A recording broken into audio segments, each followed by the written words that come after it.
Call the planning and zoning meeting to order. Will everybody please stand for the Pledge of Allegiance? I pledge allegiance to the flag of the United States of America and to the republic for which it stands, one nation, under God, indivisible, with liberty and justice for all.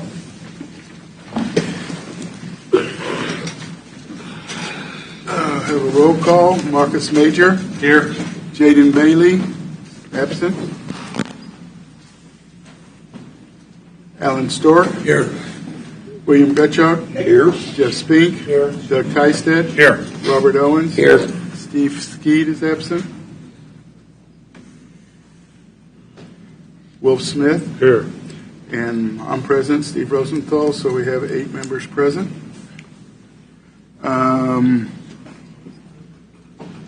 We have approval on the minutes. I have a couple of things on here. I think they're mostly just typos.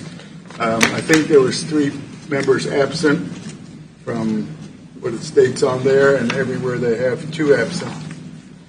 And on the for Lexico, it reads, Commissioner Smith mentioned to table case number DEV special use permit for Lefco Construction to be granted.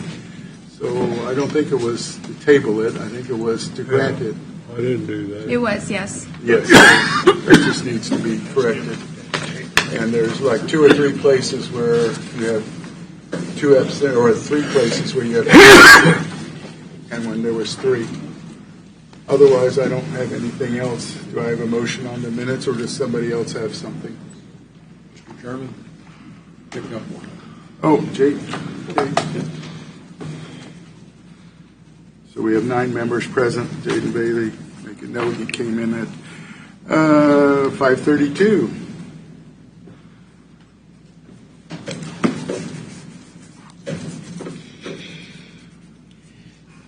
Do I have a motion on the minutes? Yeah, I make a motion we approve the minutes with the changes that you mentioned.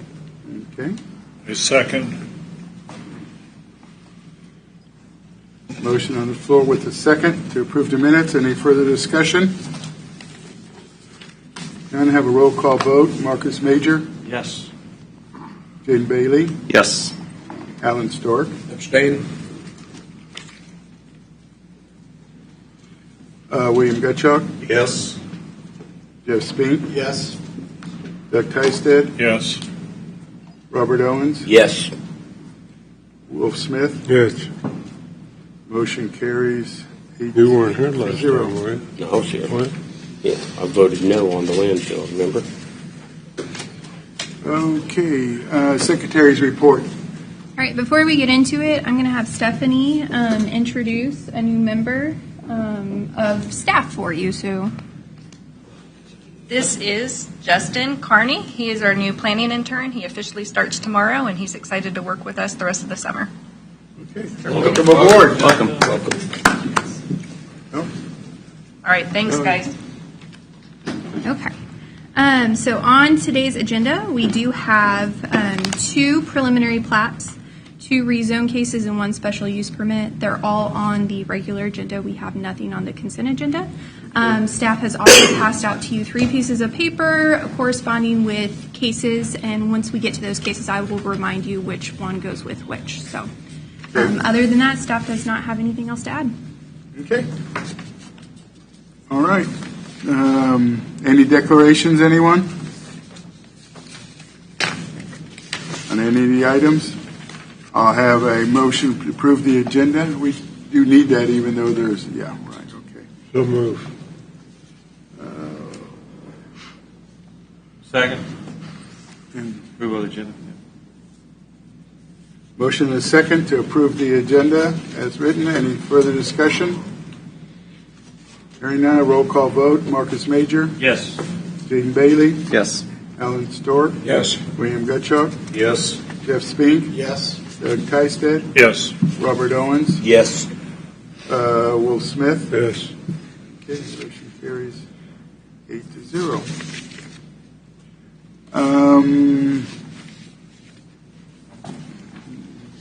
We'll start off with our first case.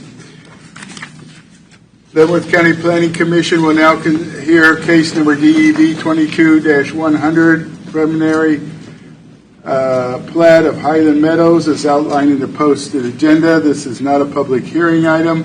Staff report. All right. Good evening, Commissioners. Before you is a request to for a preliminary plat of two parcels off of Sandusky Road. The properties that are shown up on the aerial map are the two properties in question.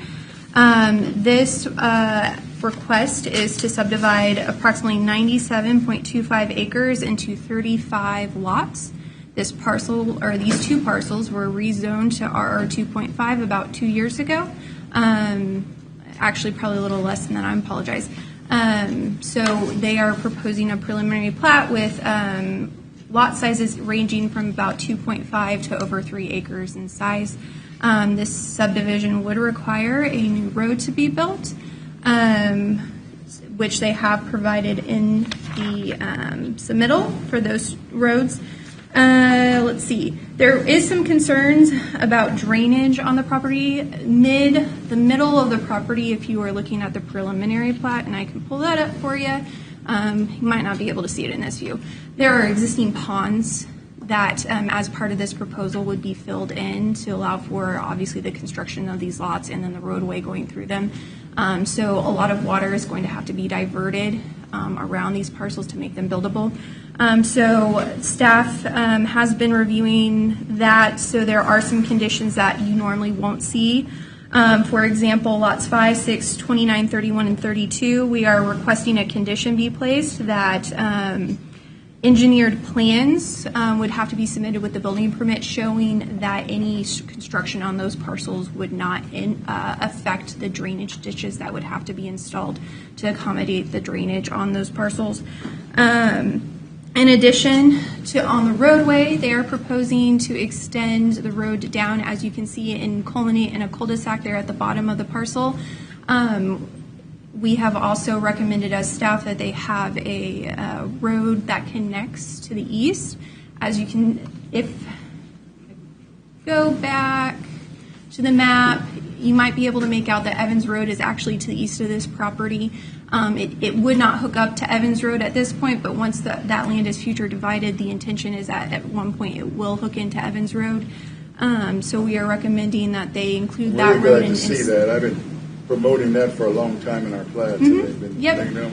But how come not to the west? Not to the west, just because of the topography of the property and how it drains. It would be unlikely that the Evans Road would extend beyond this point. Okay, yeah, I know. I saw that on the next property. It was okay. So, however, the applicant is requesting an exception from our block length requirements. Currently, the block length requirements say you have to have a maximum block length of 750 feet.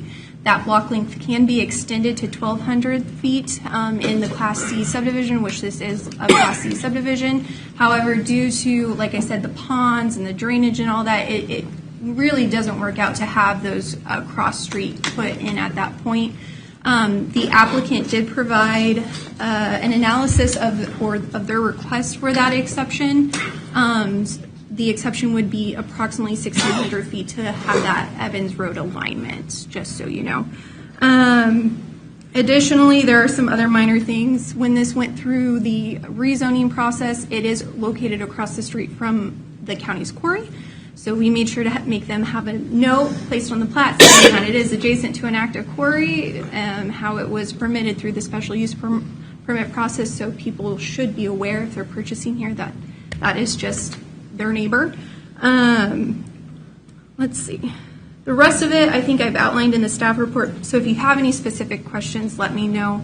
But just remember, because they are requesting an exception, you are considering those three factors, whether it meets those three factors for the block length. So. Oh, you have? That's all I have. Any questions of staff before we go on? Go ahead. My question, I think, is down, I think it's in the Phase 3 section down 21 and 22, I think, lots that are adjacent that currently are not shown as connecting to the road down ending in the cul-de-sac. Is that where Evans Road will potentially come across? Yeah, so that's lot 22 and 23. So 22 would have frontage on both the road extension off of Sandusky, and for the life of me, I can't think of what it is extending.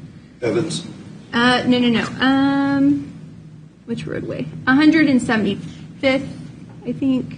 Is it 100? 235th, sorry. 234. Yeah, so that would have frontage on 234th, and then it would also have frontage on that Evans Road extension. And then, yes, you would also have another lot, that's 23, that would access off of that Evans Road extension only. Okay.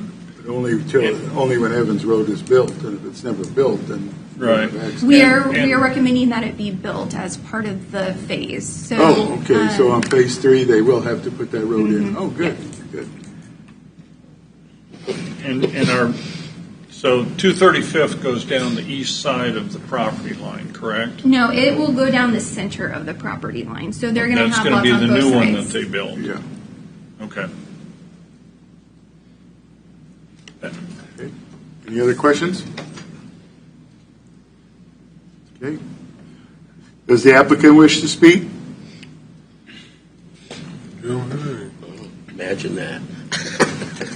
Good evening. Joe Herring, Herring Surveying, 315 North 5th Street. Staff handled the report very well, and we do appreciate the support from staff and the recommendation of approval with that exception of the block length. We've worked pretty diligently trying to get to this point. It is in the preliminary phase. The drainage has been an issue, the ponds, and that will all be handled in the final plating, the final design. They will make sure that everything is taken care of and those lots are buildable with the engineered plans. Basically up here to any questions that you may have with the, I would say not lack of agreement, but agreement to build Evans Road. It did allow for another lot to be placed on the east side, which is helpful because it kind of offsets some of the cost of building that load and constructing it in phase 3. So, that's all I have. Any questions of the applicant? Thank you, sir. Thank you. Are there any additional information to be presented? No, sir. Are there any questions or comments, commissioners, or I will entertain a motion? Are we going to see conditions? Excuse me? Aren't there any conditions? Well, the conditions were part of the exception. acceptance. Yeah, there's plenty of conditions in there. So, yeah. And the buyers will be aware that there is an active quarry right across the road. Right, We, that is we discussed this a year and a half ago when we approved that rezoning. So This is an example of one when it's unfortunate in the rezoning that we can't consider the potential plan, that we just do the rezone and we have something like this come later. I find it to be a benefit in the PUD examples of being able to see the plan before, you vote on zoning issues. But There was quite a bit of conditions and a lot of exceptions in here, and it looks like it's going to be a good subdivision when they're done. This is a preliminary only. This is preliminary only, so they still have to come back through with a final plat. Mr. Chairman, I would make a motion that we approve EV-22-100 as stated by staff and in consideration of the relevant factors. Is there a second? Second.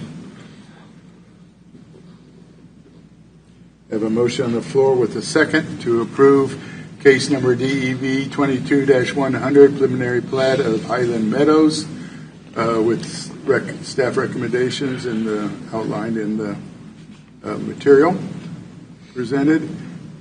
Is there any further discussion? Have a roll call vote. Marcus Major. Yes. Jaden Bailey. no, due to No, and character of the reason? neighborhood. Reason? Character of the neighborhood. Character of the neighborhood. Alan Storr. Yes. William Gutschall. Yes. Jeff Spink. Yes. Doug Tysted. Yes. Robert Owens. yes, Wolf Smith. Yes. Motion carries 7-1. That's all. It's a preliminary, so it's not going to go anywhere right now. All right. Leavenworth County Planning Commission will now consider case number DEV 23-058, a rezoning request of RR5 2.5 to RR 2.5 zoning district as outlined in the posted agenda. Does require a public hearing. Public comment is listed to 3 minutes per person. Staff report. All right. Before you is a request to rezone a property from R 2.5 to R 5. I should say two properties again. The properties in question are 24971 and 00000 Tonganoxie Drive, owned by the Forge Family Trust. The two parcels in question, as mentioned, are zone RR5. They are identified in the future land use map for future use at the residential 2.5 acre minimum. This parcel is also located to adjacent subdivisions that are zoned RR 2.5. And so the request does match the future land use map and also some adjacent zoning to this parcel. The surrounding property ranges in size from 1 acre to 78.6 acres. The majority of the uses in this area are residential. There is a PUD that's across the street, which is an RV park. But generally speaking, most are residential or agricultural in nature. This is not within a urban growth area. This is in the rural growth area. Suitability of the property, based off of some of the surrounding development, this property would suggest that it is suitable for residential development at this density. And from staff's perspective, because this has already started to be developed at that density, we don't foresee any negative impacts if it's rezoned. This property is not vacant at the time. There is a rural residence on the parcel, but the larger parcel is used for agriculture. And then, as I mentioned, this request is in compliance with the comprehensive plan due to the fact that it does match the future land use plan designation for this area. Staff's recommendation is approval based off of the fact that we find all factors have been met. So if you have any other questions, please let us know. Any questions of staff? Clarification, in looking at the information in the packet, can we get a little explanation about the fire district's evaluation of this property? Sure. Their concern is obviously if there's more houses developed in this area, it could potentially decrease water pressure. Typically, the impacts of water are determined at the time of platting. So we are requesting now that the applicants, when they're submitting a subdivision plat, contact the water districts and get their response back. So if the water district says, hey, we are concerned about the water district in this area, or the water pressure in this area, we're going to require upgrades to this magnitude. That will be something you guys consider during the subdivision process. Right now, it's just the rezone, so we're looking at the land use component of it. Yeah, to plat it, they would have to make sure they have adequate water supply and fire suppression. Any other questions of staff? Upon opening the public comment portion of this hearing, those of you who wish to speak either for or against this item upon recognition will give your name and address each time you begin to speak. This is necessary since the public hearing is being recorded. The public comment portion of this hearing is now open. Will the applicant please come forward?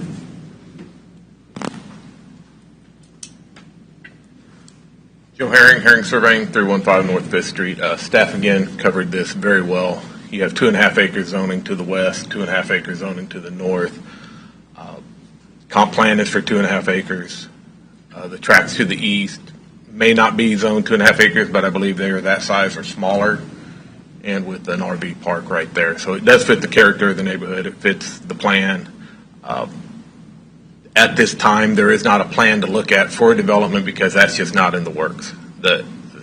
This is to reduce the size of Mr. Forgey's home, in which unfortunately they're probably going to have to sell, and keep the larger track available for the family. So that is the plan. It's estate planning. There is no development in the works at all to be able to show you at this time.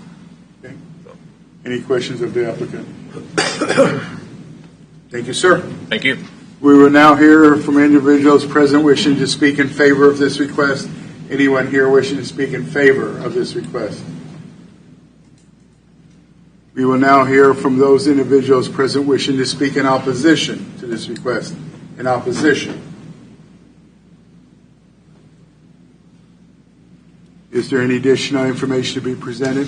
No, I just wanted to also note that we did receive an email from a resident, and that was included in the packet. So there was at least one comment received from the public. Did everybody see that? Yeah. Okay. The public comment portion of this hearing is now closed. Kansas law allows for a petition protesting the decision of the Planning Commission to be filed. That protest petition must be filed within 14 days after the date of the public hearing.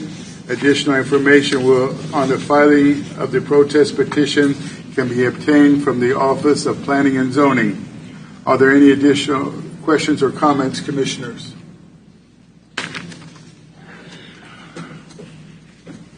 Not, I'll entertain a motion.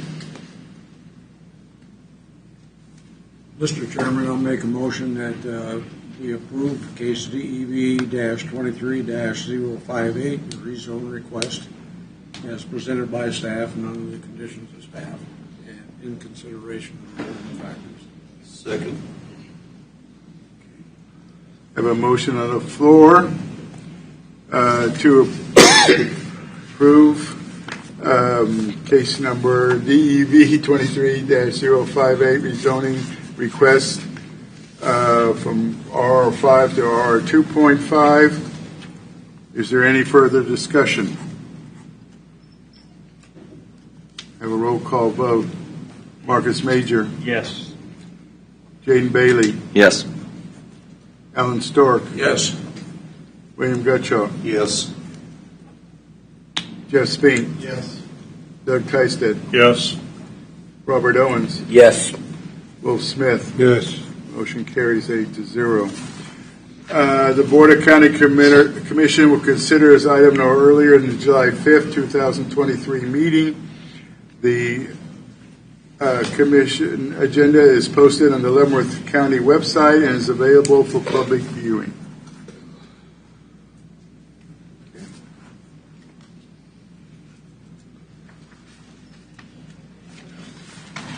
Leavenworth County Planning Commission will now consider case number DEV 23-065, a rezoning request from R5 to PUD, as outlined in the posted agenda. Does require a public hearing. Public comment is limited to 2 minutes per person. Staff report. All right. Before you is another request for a rezoning. This request is for the properties 17271 and 17251 on Hollingsworth Road. The request is to rezone the property from RR5 to PUD, or what is known as planned unit development. Just a little bit of background on planned unit developments. These are case specific. They are created by the applicant at essentially the time of platting. They are creating their own zoning district. So you guys are considering today whether or not their proposal will meet all the criteria for essentially its own zoning district. The applicant has to provide a development plan, which he has submitted as part of his preliminary plat. And they have also provided land use restrictions and height and bulk development standards for what they are proposing today. So when you guys are considering this, I would just recommend, thinking it through that lens. So as mentioned, they are recommending a PUD. This would be a residential subdivision. The reason why the PUD is being requested, because there are some unique features of this property. To be specific, there is an existing airstrip on the property that the property owner would like to utilize as part of a subdivision. There are currently 2 houses on the property, on the 2 parcels that are being proposed to be rezoned. They are wanting to go from 2 houses to 7 houses total, so 5 additional houses that would be along this parcel and using the airstrip. The proposed subdivision would be accessed off of a private drive that would come off of Hollingsworth Road. As you guys might recall, they had to get a variance from the street separation requirement or access management policy, which they did receive in late 2021, and it was referenced in your staff report. As mentioned, as part of the PUD, they had to provide a development plan, which should be in your application or in your staff report, which is this right here. A part of this development plan, they are showing you all of the setbacks, the location of the structures that they are proposing, as well as some of the densities that they're proposing. As you can see, there's essentially two lots being created here, or 2 strips of lots. The one there on the west side are for the principal lots. These are where they are proposing housings or houses to be located, single-family houses to be specific. They are proposing to also have the private drive or cross-access easement. You guys might know that term a little bit better. That would access off of this side. That's a 60-foot cross-access easement, and they're proposing a 40-foot building setback line in addition to that 60-foot. Then if you move west, you see that there is a strip of property, and that is the airstrip currently in its current location. They are not proposing to change the airstrip in any way, shape, or form. It will remain as it currently sits. And then on the east side of the airstrip, you will see another line of parcels. These are what I'm calling secondary or accessory lots. These would be limited to only for the use of hangars for aircraft and fuel storage for refueling.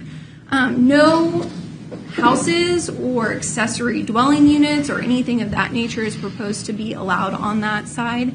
It is just for hangars.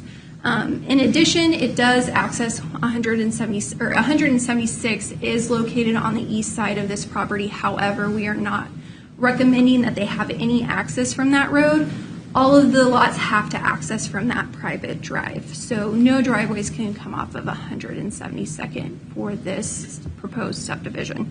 Let's see. Their staff has reviewed this based off of our regulations. I will say that we are not experts in the FAA or any sort of airport construction.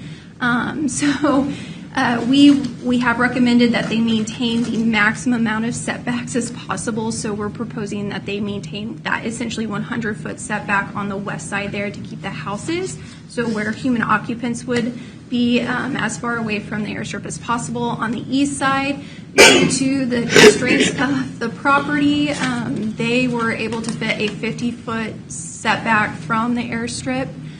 In doing so, they are requesting to essentially have an 85-foot setback from the center line of 172nd Street, which they can request as part of a PUD. I just want to make you guys aware because if they do request this as part of the PUD process and you guys approve it, then you are agreeing to that. The actual or the current standard is 105 feet. But like as mentioned, in order for them to be able to get a 50-foot setback, have room to build a hangar, and then still have room on that side, they're essentially down to 85 feet. So that is another thing that you guys are considering as part of this request. There's a lot more information that has been provided for this. So if you have any questions, I will now move it to you guys because we can get into a lot of it. Obviously, the applicant and applicant agent are in attendance, so they can answer any questions you may have. There was a lot of stuff in there about that, and I'm sure you reviewed it in illegal. Everything looked good on that part.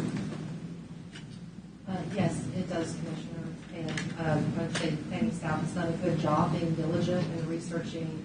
I think Amy was being too modest about the work that she took to compare this to other airstrips in surrounding communities. Yeah. There was a lot in there, that's for sure, and a lot to read, so. Okay. Any questions of staff or anybody?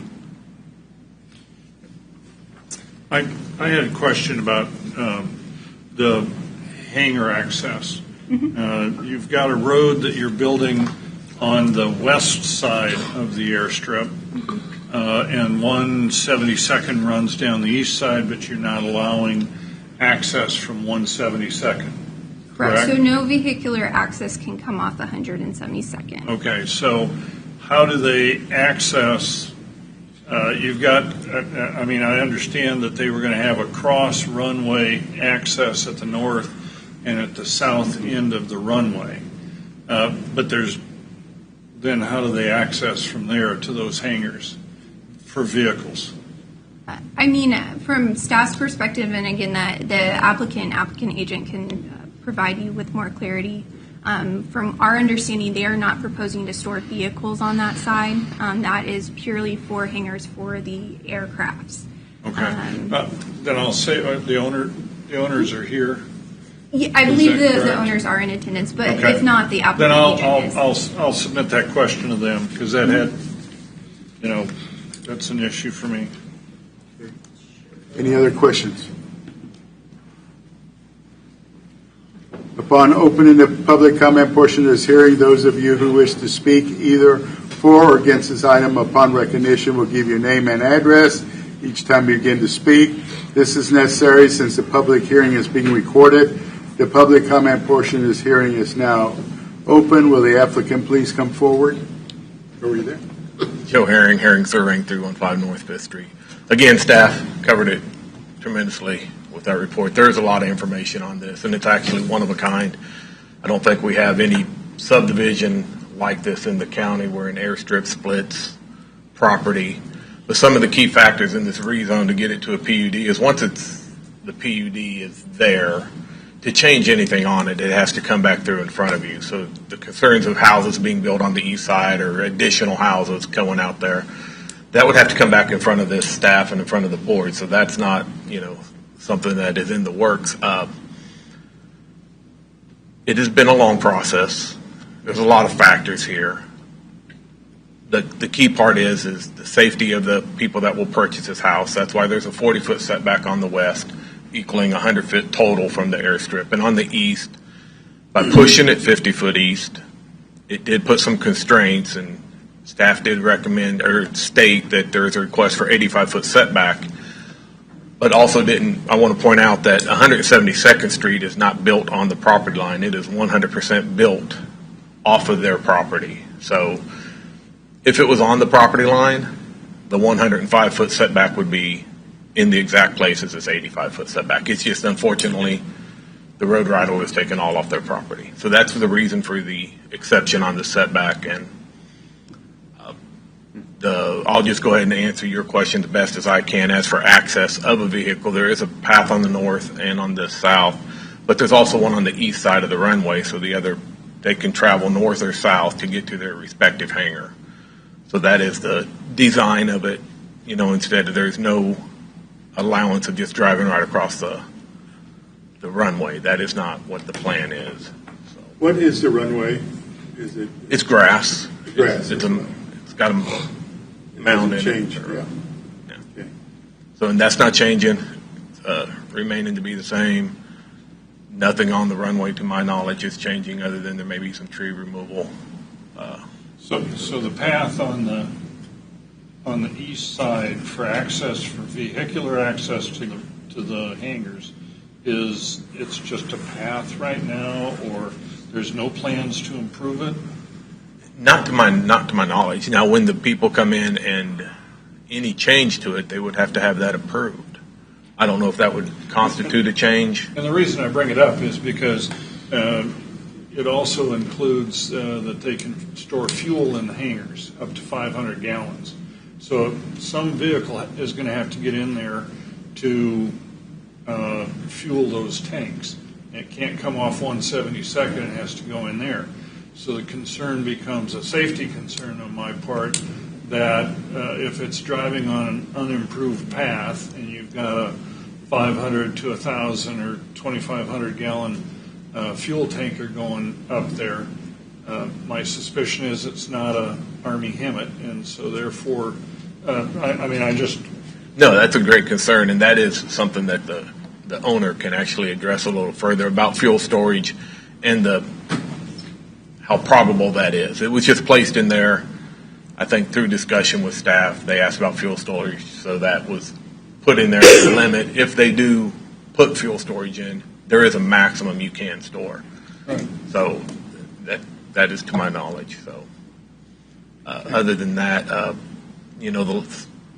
lot sizes won't change or anything else. So The owner want to come up and address some of these issues before we go on with it? Well, that is a very good question. How are you going to get the fuel? Please state your name and address, please. Oh, Rick New, 17251 Hollingsworth Road, Baser, Kansas. This is my wife, Vicki. And Vicki New, same. And the whole idea of not allowing us access off 172nd Street is fine, but that does pose a problem. I've got a little four-wheel drive Rhino, and I have a tow bar I hook my airplane on. Now, of course, my runway, airplane's on the west side of the runway, so I just come down and land, turn off, and go to my hangar. But people who looked at buying property out there, we initially said, let's build the hangars and the airplanes on the west side. Well, we had a builder come out, and he said, oh, I want to build a hangar on the east side. So that's where the idea of building a hangar on the east side came from. And through negotiation with the Planning and Zoning Board, we decided that if a person buys lot number 6 right next to our property, and they want to build a house on the west side and a hangar on the east side, they can do that. So the discussion was we'd give them cross access at the south end of the runway. What I would have to do is probably lay concrete across the runway. My neighbors to the south have no airplanes anymore. They are out of the airplane business. They just drive, they're car people now. But they have let a bunch of trees build up. So that end of the runway isn't really usable for taking off and landing. So you have to land further north. That's a very good question. I don't have the right answer to it. We'd probably have to put some kind of road base in on the east side off of Hollingsworth. As we go south, we'd have to run another road inside the property. That's the only thing I can come up with. Now, currently, that whole thing is in a hayfield. So, once the hay gets cut off this summer, we're going to run the road down on the west side of the runway. But I'll have to figure out something. Typically, I can't imagine heavy equipment going over there. I have tractors, and I drive across that runway and work on the thing, and I mow it, and, I got equipment that goes across it all the time. Of course, I'm the only one flying out there right now. There is no one else. Just me. Yes? So it's our hope that people want to build the runway, their hangar beside their house, just like ours is. We hope nothing builds on the other side, but if they do, they would have that option too. But we started out trying to sell 5 acre lots, which went through the runway, and the county didn't, the Planning and Zoning Office didn't like that.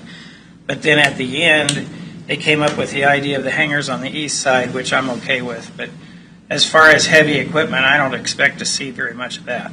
We have never had fuel on that runway, ever. That was a suggestion or a question or something that came from staff. That's why it's in there in the first place. So you fly your airplane somewhere else, land, and Yes. get fuel? We fly out of Houston, Texas, coming up here. We stop at Miami County, fill it up, and then we come home because we don't have any fuel there. We don't really anticipate putting any fuel on there. It was just a question that was brought up by the Planning and Zoning Office. Or when we leave here, we go to Lawrence or someplace. Yeah, well, when I just leave sit here, there I got enough fuel to make it almost all the way back down to Texas. So It's almost like a safety thing. You put it in there because there may be a maintenance issue or something that he's going to have to drain. So he would have the ability to potentially drain the tanks, do the maintenance, do whatever, and then refill the tanks. But most of us with airplanes on private strips, we don't store fuel there.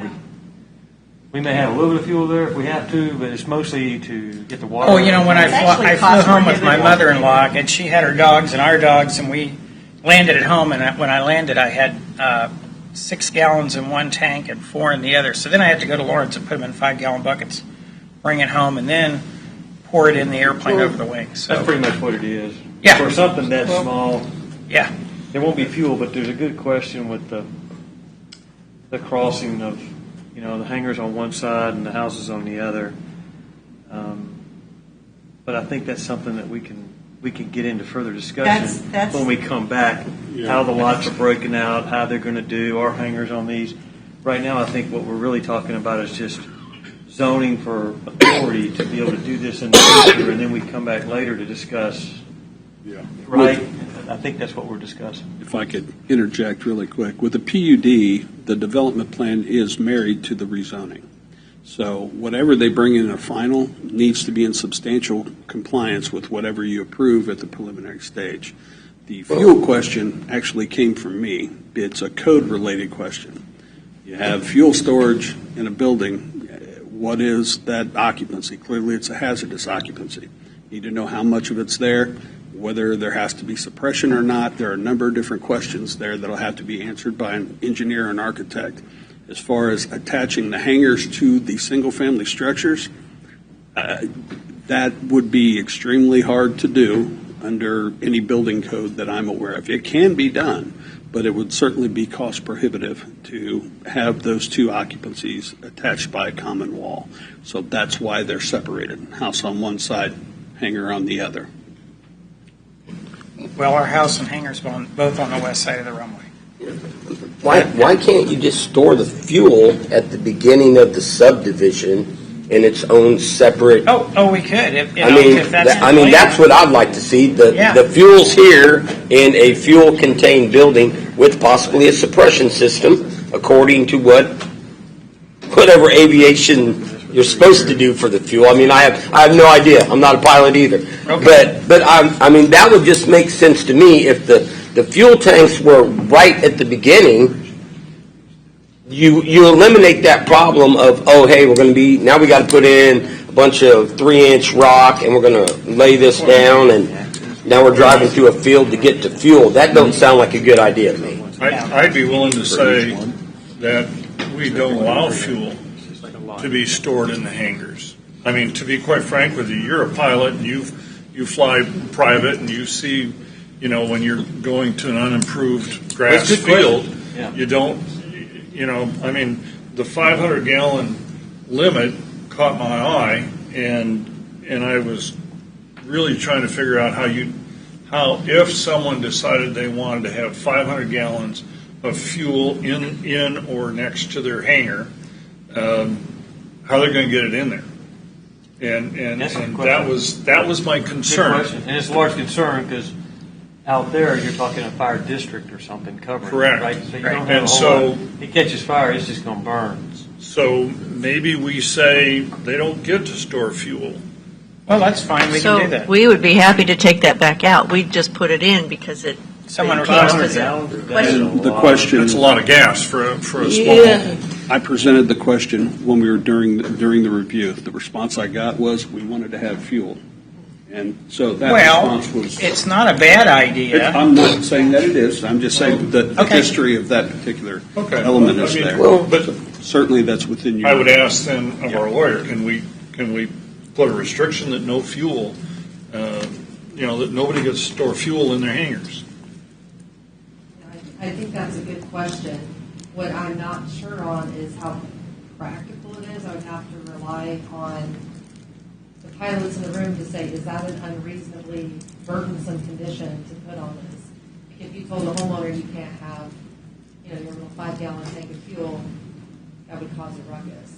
Yeah. Let me say that I would never store fuel inside a hangar. That's just Yeah, flirt with disaster there. It would have I wouldn't to know be why you would store it outside. It would be an outside storage. Outside storage brings into play other environmental. Well, I'm just saying, I wouldn't want it inside. It's not necessarily even a facility. If you look at a fueling station at an airport, it's a tank. Joe, you want It's to talk not about anything else? I've got a enclosed. question for John. John, is it any different, though, than having my local farmer right next door to me have Yeah.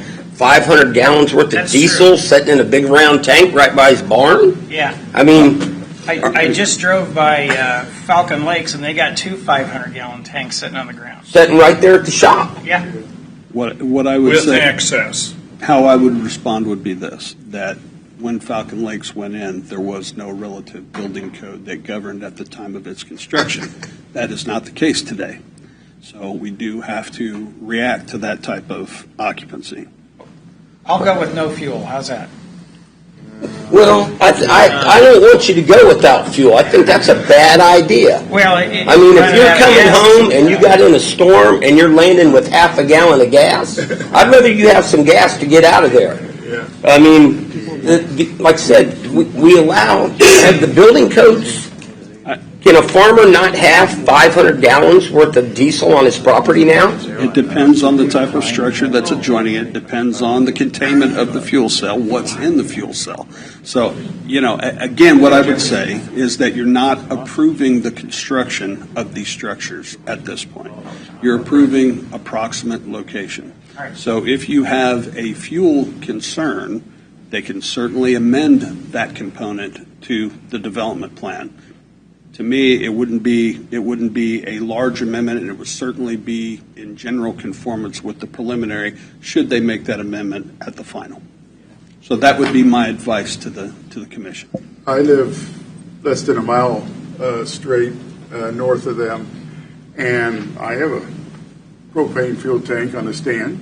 I mean, a diesel fuel on a stand out there, and it's a 500-gallon one, but it's a farm. It's not in a structure, though. Yeah, but understand my concern.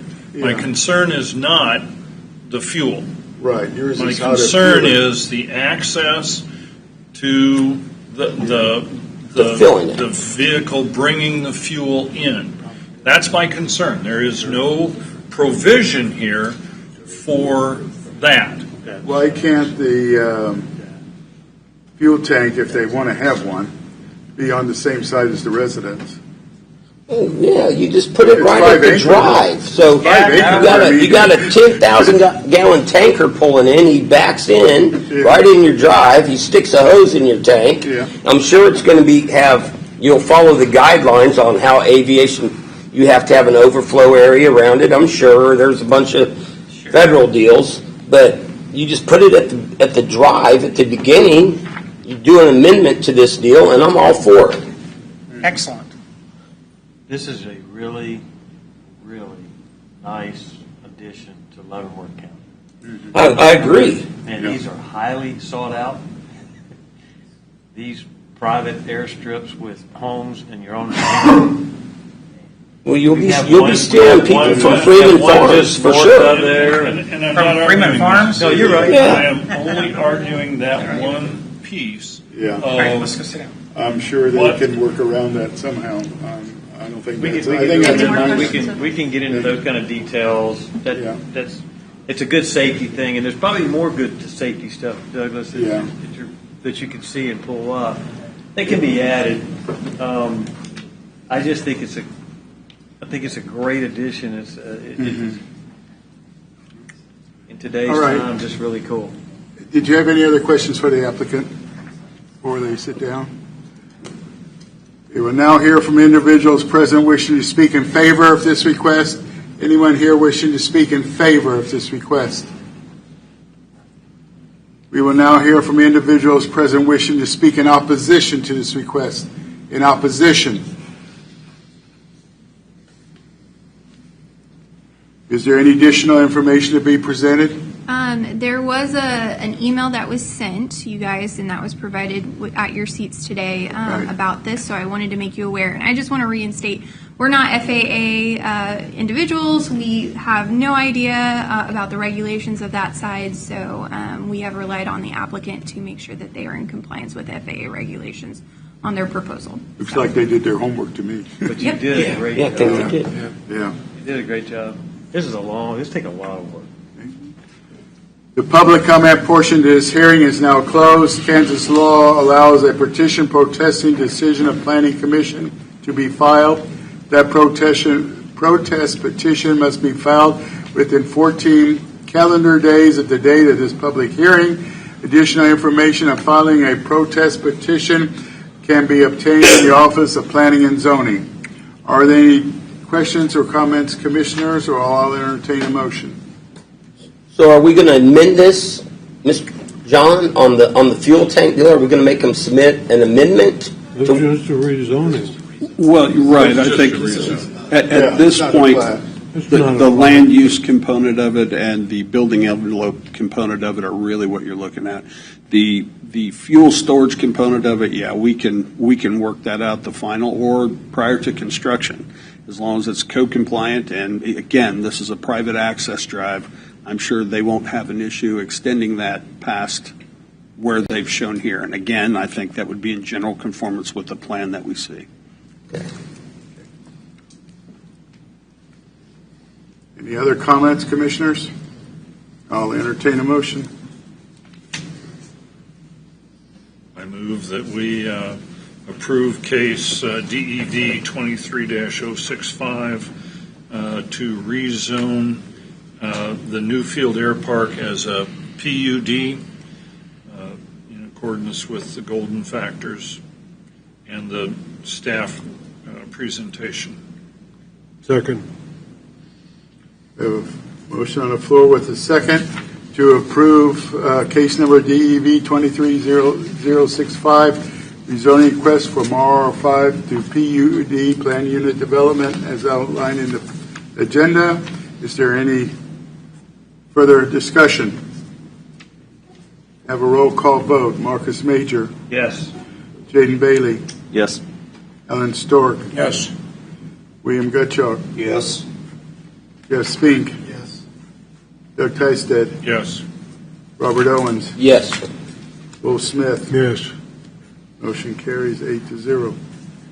Commissioner, who was the second on that? I didn't catch it. The second was Wolf. Okay, thank you. Yeah.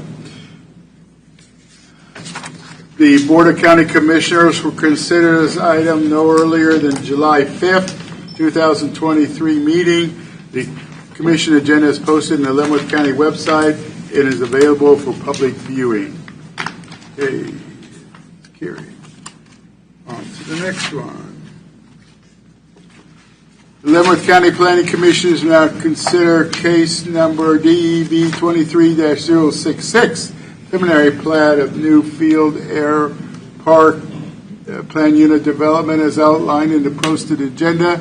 This is not a public hearing item. Staff report. All right. Before you is the preliminary plat as part of this PUD application. You had to approve the rezone before you could approve the preliminary plat.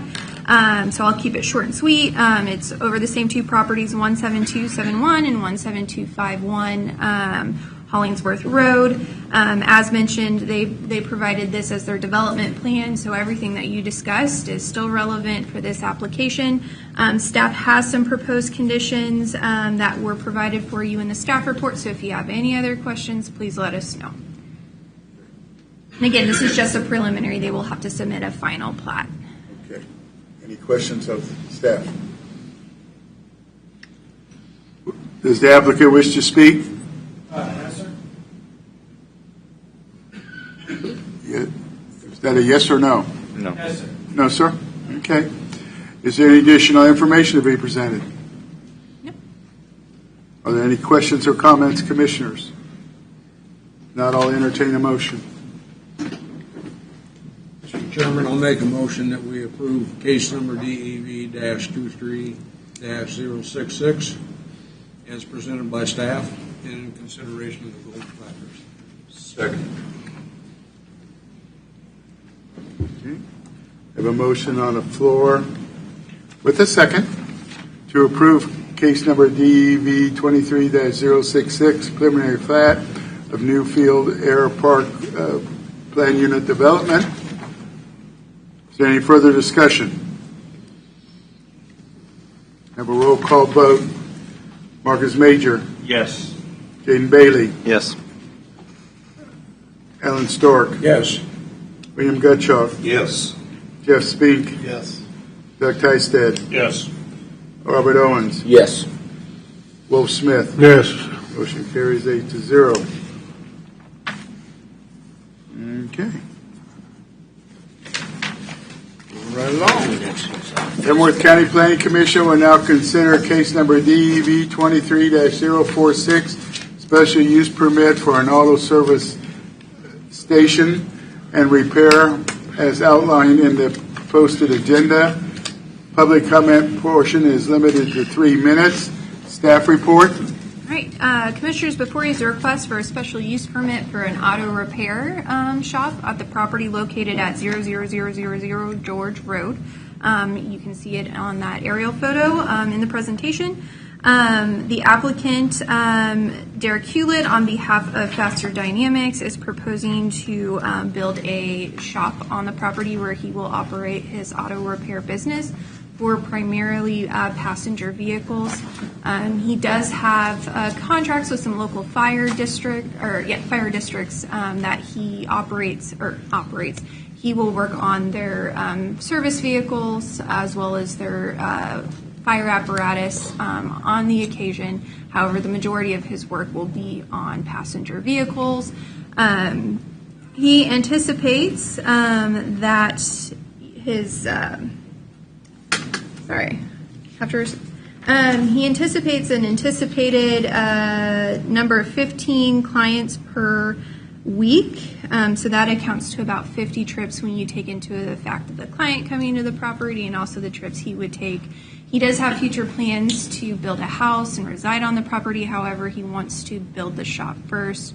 So his obvious step is to get his special use permit. This area is zoned rural residential 2.5, and it is approximately a mile to the north of the city of Tonganoxie. It accesses off of George Road, which is a county local road, and it is gravel. Let's see. The general character of the neighborhood and surrounding properties are residential and agriculture in nature for the most part. However, there is Southern Star, which is a gas line that sits at the corner there of George, and I believe that's 207th. I might be off. And so there is some non-residential businesses in the neighborhood already to kind of match or go along with his proposal. This proposed use is allowed in his zoning district with a special use permit. In anticipation, there is anticipated noise for this proposed type of use. However, staff still recommends we keep the standard condition of 60 decibels as measured from the property line. He had indicated on his application that he would have some exterior lighting on the building. However, that is pretty standard, and it would only be security lighting. He's not proposing any other type of lighting for his business. Outdoor storage, he is not anticipating any outdoor storage. His business will be pretty much within the actual structure. The extent of outdoor storage would be limited to an occasional vehicle that's parked outside waiting for somebody to pick it up, and then a trailer. There was a question from our Public Works Department about whether or not trailers would be coming frequently on and off the property and picking up, a project. He anticipated that that would be very limited. Most of his clients will drive the vehicle to the property. He will work on it, and they will drive it off. So there's not anticipated a lot of trailer traffic for this business. For parking, as mentioned, most of his cars will be parked inside the building during their time on the property. He does have adequate parking for client parking, though, as specified in the site plan. Along with this business, there are anticipated uses of other chemicals, lubricants, and the like. He said that he will comply with all of the required state, local, and federal requirements for the storage and the removal of that, as well as all of the waste that is generated from that. Again, staff is recommending conditions that would make sure that he is compliant with all state, federal, and local requirements for that. However, the future land use map has this area identified as residential 3 units per acre. So per our policy, staff is recommending denial for this application. Again, if you have any other questions, the full analysis has been provided in your staff report, so please ask away. First question. They have an intent to build a residence. Do they have a timeline for the building of that residence? I'm sure the applicant could provide a better answer for that. They did say within the next couple of years, if I remember correctly. So would this proposed variance or rezone include allowing for that time frame? No, I mean, the special use permit is based off of the actual use. Him adding a house at the future date is not typically dependent on this special use permit. Okay. What this looks like to me is 80 by 85, is that what it want was? to build a business out there, and maybe we'll build a house, maybe not, but doesn't, so he doesn't have to go in a commercial area, which is plenty of commercial areas where they could go into and build, and that building that he proposed would fit beautifully in a commercial area, so I don't know. I always think a house should be there and then the business, not the other way around, so. Maybe the business is going to pay for the house. You can pay for the house somewhere else. Again, I'm sure the applicant can provide you a better timeline of his idea of development on the property. Any other questions of staff before we move on? And hopefully he can answer our questions. Upon opening the public comment portion of this hearing, those of you who wish to speak either for or against this item upon recognition will give your name and address each time begin to speak. This is necessary since the public hearing is being recorded. The public comment portion of this hearing is now open. Will the applicant please come forward?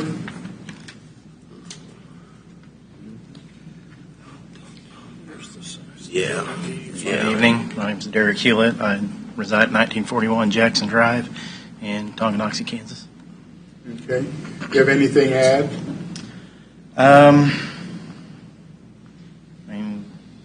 Planning and zoning did a pretty good job of helping me through the process, and I think we did a pretty good job trying to answer all the questions completely and fully, and tried to basically present to you guys what exactly what you're looking for when questions were asked and emails were sent.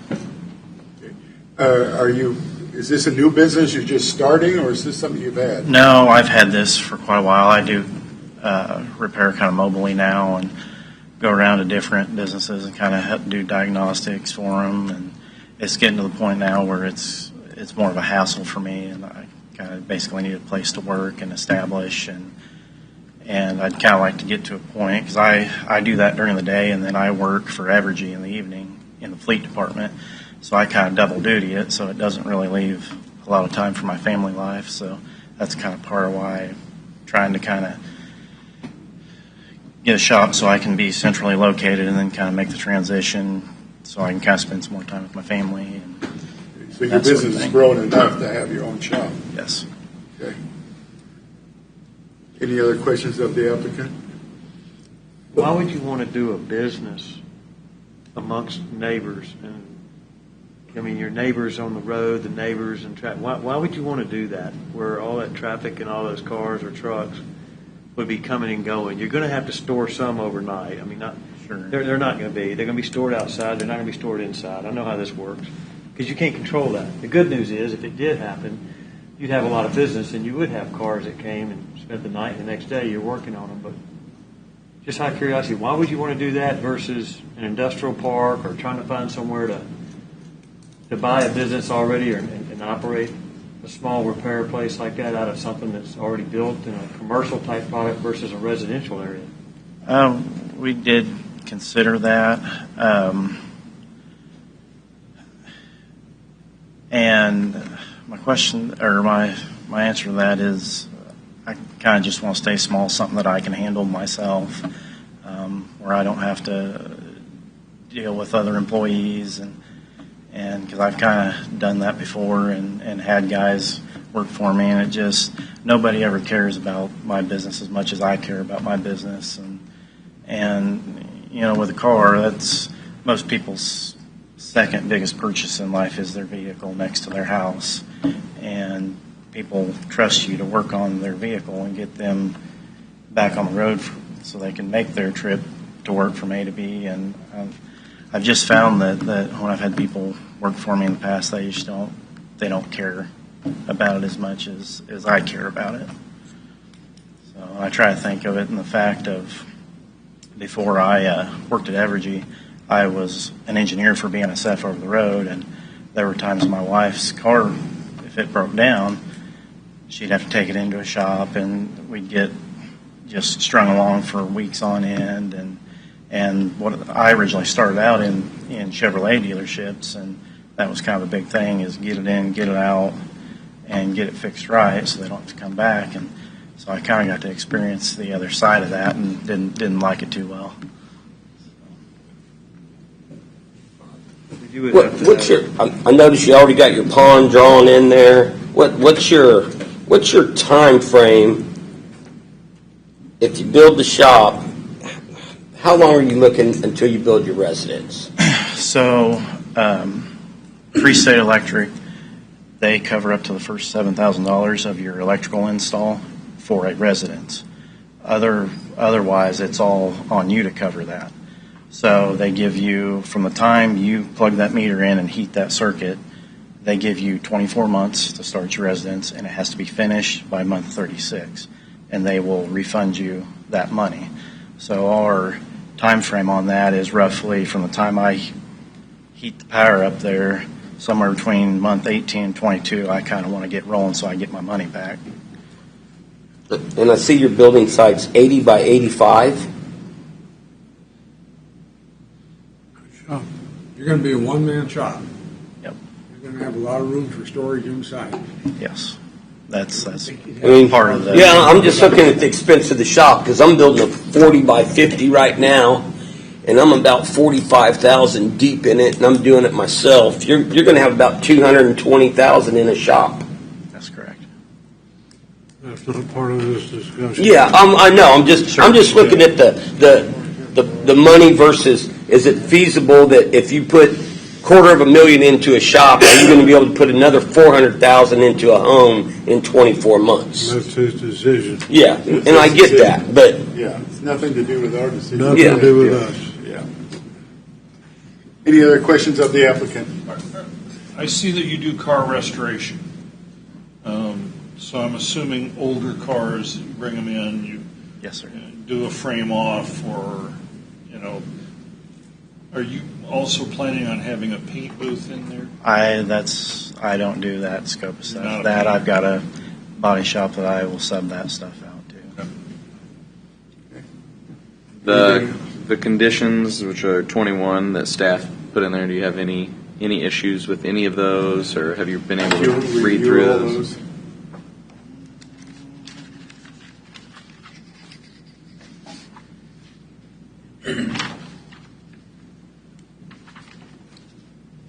I think pretty much all the conditions we were fine with.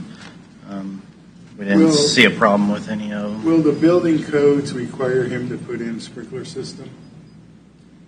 12,000 square feet is normally the break line for a similar use like this. Okay, and how big is this one?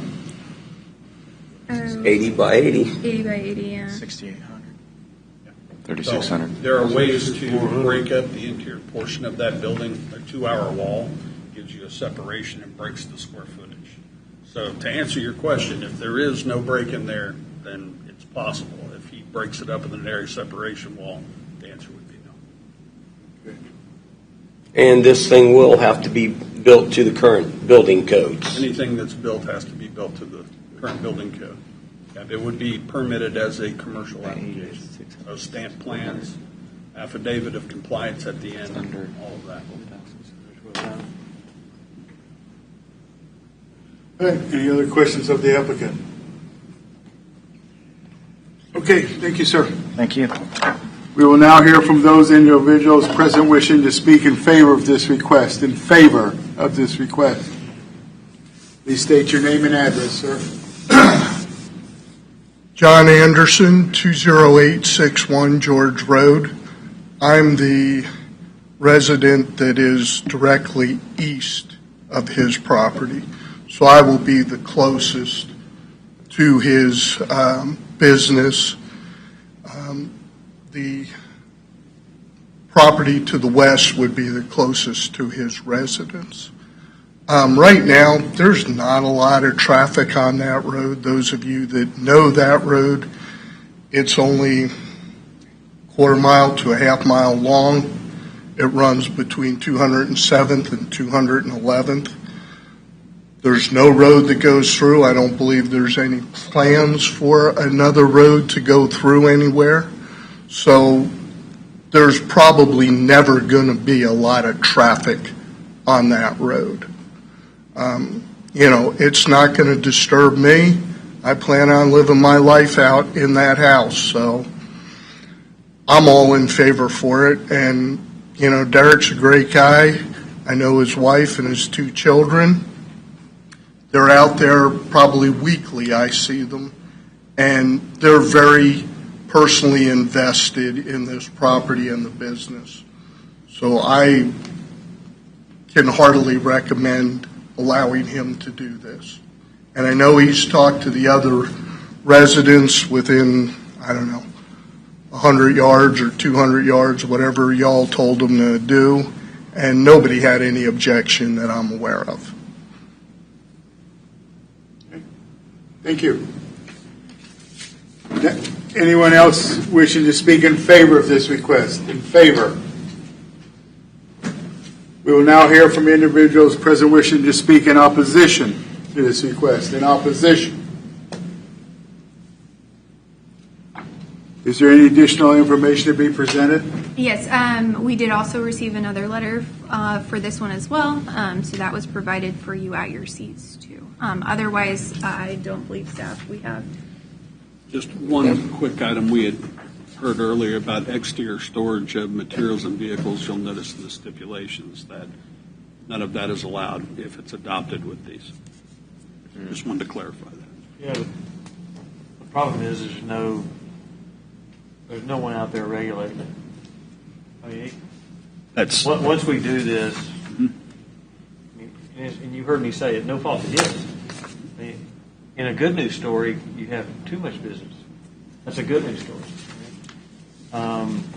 They will come based on his work, his reputation. They will come, so there will have to be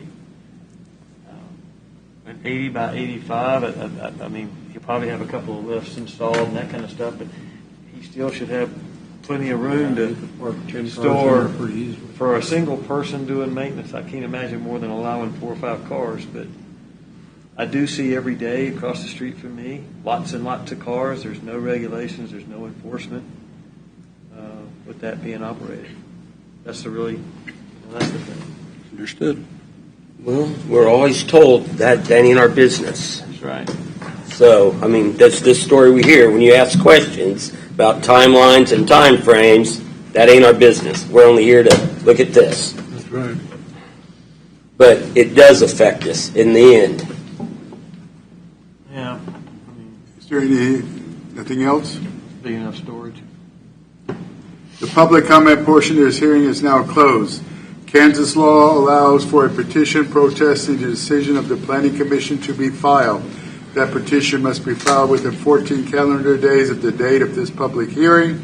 Additional information on filing a protest petition can be obtained at the Office of Planning and Zoning. Are there any questions or comments, commissioners? Or I'll entertain a motion. Mr. Chairman, I'll make a motion that we approve case DEB-23-046 special use permit as presented by staff and under the conditions of staff. Okay. Is there a second? A motion on the floor and a second to approve case number DEB 23-046 special use permit for auto service station and repair as outlined in the posted agenda with staff recommendations. Is there any further discussion? Have a roll call vote. Marcus Major. Yes. Jaden Bailey. Yes.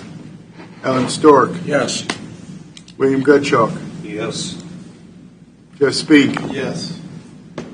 Doug Teisted. Yes. Robert Owens. Yes. Wolf Smith. Yes. Motion carries 8-0. The Board of County Commissioners considered this item no earlier than July 5th, 2023 at 9 a.m. in the Leavenworth County Courthouse. You need to be here for that meeting also. And it's the same place on July 5th, starting at 9 a.m.